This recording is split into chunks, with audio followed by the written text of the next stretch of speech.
friends, how are you? I hope you are fine and enjoying the videos. Welcome to the Pinky Goel Commerce classes. In this video we cover the social responsibility of business. यानी कि पिछली video में हम लोगों ने किया कि आपकी social responsibilities toward different society कि जो इंटरेस्टेड पर्सन है उनकी क्या होती है बिजनेस की। तो अब हम कहेंगे कि उसके फेवर में केस फॉर सोशल रिस्पॉन्सिबिलिटी कैसे हैं। तो यहाँ पर यानी कि आपके आर्ग्यूमेंट केस या argument for social responsibility of business toward the different groups of people. तो first is your justification for existence and growth. Justification for existence and growth business के लिए, but a business exist for providing good and services to satisfied human need. यानी कि human need को पूरा करने के लिए बिजनेस आपको गुड एंड सर्विसेज को प्रोवाइड करता है और उन्हीं गुड एंड सर्विसेज के बेसिस पर प्रॉफिट को अर्न करता है। अगर आप जो बिजनेस है that is a part of society, तो उसकी इसीलिए सोसाइटी की प्रोस्पेरिटी और ग्रोथ के लिए कंटिन्यू कब पॉसिबल है, जब उसको वो सर्विस मिलती रहे, गुड्स वो देता रहे। और कब देगा, जब सोसाइटी एग्जिस्ट होगी। तो इसकी social responsibility of business toward the society is compulsory. यानी कि अगर बिजनेस चाहता है कि वो लंबे समय तक एग्जिस्ट रहे सोसाइटी में और ग्रोथ करे, तो उसको अपनी रिस्पॉन्सिबिलिटी फुलफिल करनी पड़ेगी। Long term interest of the firm.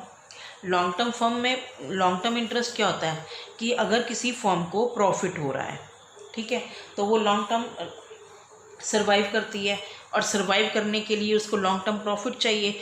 तो प्रॉफिट कब होगा, जब वो गुड क्वालिटी के good and services continue provide करेगा एट रीजनेबल पर, जिसमें वो ब्लैक मार्केटिंग ना करे, अल्टरेशन ना करे, अंडरवेट ना करे, होल्डिंग ना करे। तो इन सब चीज़ों से एक उसकी बिजनेस की इमेज बन जाती है और जिसके कारण वो लंबे समय तक रहता है। लंबे समय तक कब आएंगे कस्टमर, जब आपकी इमेज अच्छी होगी। Avoidance of government regulation.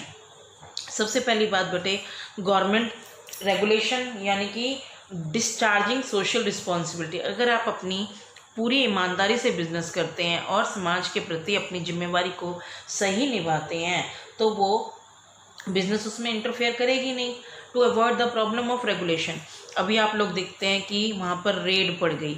Red क्यों पड़ती है, जब कोई ब्लैक मार्केटिंग करता है या कोई बेईमानी करता है, समाज के एनवायरनमेंट को पॉल्यूट करता है या कुछ ऐसा गैर कानूनी काम करता है। तो अगर आप ऑनेस्टली टैक्स पे करेंगे, इफ़ यू ऑनेस्टली टैक्स को पेड करते हैं और अपनी सोशल रिस्पॉन्सिबिलिटी को पूरा करते हैं, तो गवर्नमेंट आपकी बिजनेस में इंटरफेयर नहीं करती। Availability of resources with business resources का जैसे कि मान लो ये कहता है कि बिजनेस इंस्टीट्यूशन को valuable financial as well as human resources चाहिए होते हैं। दो ही चीज़ें बनती हैं, फाइनेंशियल में आपकी कैपिटल आ गई और मशीन वगैरह भी आ गई। इन सब चीज़ों को ऑपरेट करने के लिए ह्यूमन रिसोर्सेज भी तो चाहिए ना। और ह्यूमन रिसोर्सेज कहाँ से आते हैं, आपकी सोसाइटी से। और सोसाइटी अगर हेल्दी होगी तो आपको ह्यूमन रिसोर्स भी हेल्दी पर्सन मिलेंगे। लेकिन अगर वो पॉल्यूटेड होगी या मतलब मिलावट के कारण उसमें बीमारियां ज़्यादा होंगी, तो हेल्दी वर्कर्स भी आपको अवेलेबल नहीं होंगे। ठीक है, इसीलिए आपको और जो एम्प्लॉयज़ आपके पास होंगे, तो आपकी रिस्पॉन्सिबिलिटी होती है कि आप उनको प्रॉपर वर्किंग कंडीशन अच्छी दें, उनकी सेहत का ध्यान रखें, उनकी एजुकेशन का देखें और उनको प्रॉपरली एजुकेट करें। Better environment for doing business. अगर कोई सोसाइटी बीमार होती है, if any ill society endanger the survival of business, कोई भी नहीं चलेगा। अगर आपको हम कह दें कि हमारे पास कोई कस्टमर नहीं है, आप जाके जंगल में बिजनेस करो, तो जंगल में आपके पास कोई कस्टमर नहीं होगा तो कितनी देर सर्वाइव कर लेगा बिजनेस। तो ये कहता है कि बेटर एनवायरनमेंट के लिए अगर आप चाहते हैं बिजनेस हो, तो business should try to solve the problem of society such as unemployment, illiteracy, poverty, uneducation. ये सारी चीज़ें भी उनको हेल्प करनी चाहिए। Holding business responsible for social problem. It is argued that some of the social problem have been created by business themselves. कुछ एक social problem business के द्वारा ही क्रिएट की जाती हैं। जैसे environmental pollution, wastage of square resources, आपने अपनी फैक्ट्री का गार्बेज जो है पानी में करके पानी को पॉल्यूट कर दिया। आपकी फैक्ट्री में कुछ ऐसी है नॉइजेज होती हैं मशीनों की, वो एयर पॉल्यूशन फैलाती है। तो देयरफॉर आपको उनको रोकना चाहिए और ये आपकी मोरल ऑब्लिगेशन है बिजनेस की, आप उन प्रॉब्लम को सॉल्व कर सको। Clear? I hope you understand. Now we come to the topic environmental protection and business. कि यहाँ पर इससे पहले आपको समझना चाहिए कि why should we need for pollution control, हमें क्यों चाहिए। बटे अगर आपके बिजनेस में पॉल्यूशन होगा तो मिलावट होगी, मिलावट होगी तो उसमें आपको नेचुरली है बीमारी ज़्यादा आएगी, क्योंकि मैंने स्टार्टिंग में कहा था कि एक मिलावट खाने के कारण, मिलावट तेल के कारण उस तेल में पकाए हुए खाने में 25 लोगों की डेथ की न्यूज़ सुनी। तो ऐसे हर चीज़ें आती रहेंगी, ठीक है ना। तो पॉल्यूशन से आपने बिजनेस में कुछ एक चीज़ें ऐसी होती हैं जो कि पॉल्यूट क्रिएट करती हैं, तो आपने उनको कंट्रोल करना है। तो पहला है कि कैसे करना चाहिए, कहते हैं कि कंट्रोल क्यों होना चाहिए। Need for pollution, reduction of health hazards, यानी कि increasing level of pollution is the major reason for many diseases. अगर पॉल्यूशन इंक्रीज हो जाता है तो कई प्रॉब्लम आ जाती हैं हेल्थ से रिगार्डिंग, जैसे हार्ट अटैक, कैंसर, लंग्स, बच्चों को सांस लेने में प्रॉब्लम, आजकल बच्चों को एनके लग रही हैं तो ये तो होता ही है ना। तो इसी वजह से pollution control measure reduce this health hazards, यानी कि इन समस्याओं को पॉल्यूशन को कंट्रोल करने से कंट्रोल किया जा सकता है। बट नेक्स्ट है रिड्यूस रिस्क ऑफ लाइबिलिटी।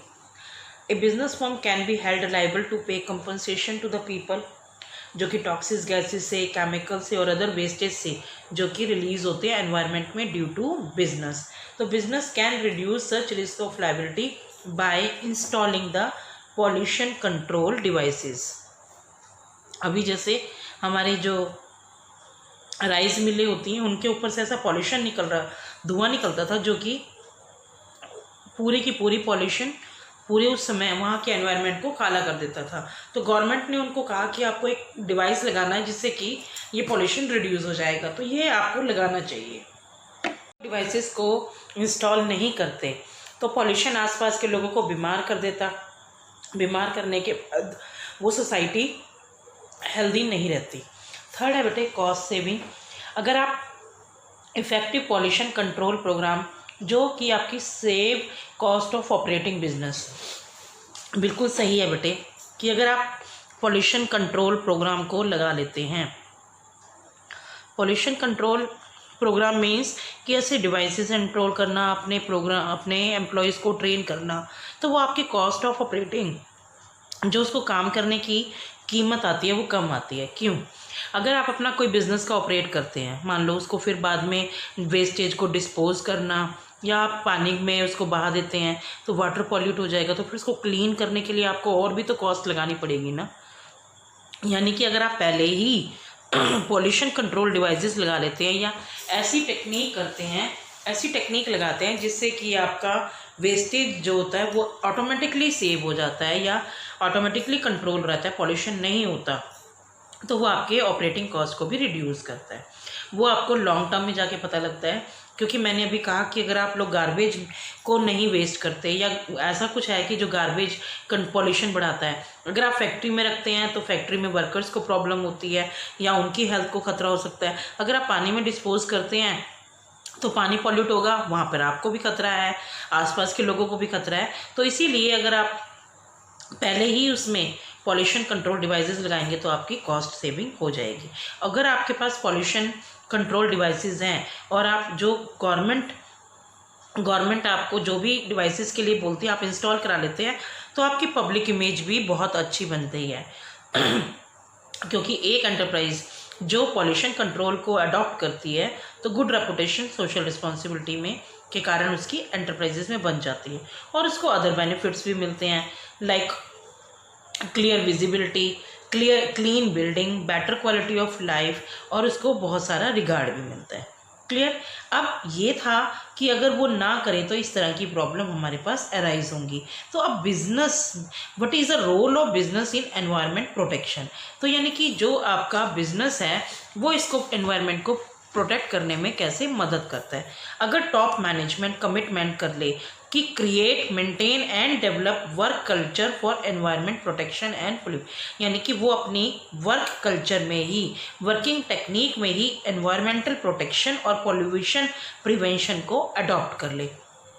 तो कर सकती है, टॉप मैनेजमेंट के हाथ में ही है, और अपने एम्प्लॉयज़ को भी वो करा सकती है। Second, clear cut policies programmes should be framed for purchasing good quality. अगर वो अपनी क्लियर कट पॉलिसी और प्रोग्राम बनाए जिसमें वो कहते हैं कि हमें अच्छी से अच्छी क्वालिटी का ही रॉ मटेरियल परचेज करना है, समझ में आई? ये एक रोल है बिजनेस का एनवायरनमेंट प्रोटेक्शन में। Employing superior technology of production, और टेक्नोलॉजी ऑफ प्रोडक्शन को सुपीरियर को अडॉप्ट करे। Third, the business enterprise must follow the laws and regulation enacted by the government, यानी कि जो गवर्नमेंट लागू करती है प्रोटेक्ट करने के लिए एनवायरनमेंट को, उसको फॉलो करना चाहिए सभी रूल और रेगुलेशन को। Fourth, business enterprises should design and develop product which are eco friendly and can form to the standard of production, जो आपकी प्रोडक्शन को भी एक स्टैंडर्ड प्रोटेक्ट करे अंडर द इको मार्क। इसका एक बेहतरीन एग्जाम्पल है बेटे, अशोक लेलैंड लिमिटेड ने put India's first CNG bus Mumbai road पर 1997 में उतारी थी। आपको मालूम है कि जो सीएनजी गैस होती है दैट इज़ इको फ्रेंडली, और सीएनजी गैस के बदले उन्होंने बसें बनी, चलने वाली बस को मुंबई रोड पर फर्स्ट इंट्रोड्यूस किया था in 1997। The business houses should provide financial assistance to government and non government NGOs को, और गवर्नमेंट को एनवायरनमेंट प्रोटेक्शन के लिए उनको फाइनेंशियली भी असिस्ट करना चाहिए। Positive step to protect environment were taken by the business. कौन कौन से? Plantation of tree, cleaning of rivers and ponds, protection of wild life, rehabilitation for handicapped childrens, women और ओल्ड एज। इन सब चीज़ों को भी बिजनेस अपनी तरह से हैंडल कर सकता है। आई hope you understand this concept. If you like the video please write in the comment box, and for more videos subscribe the channel. Thank you.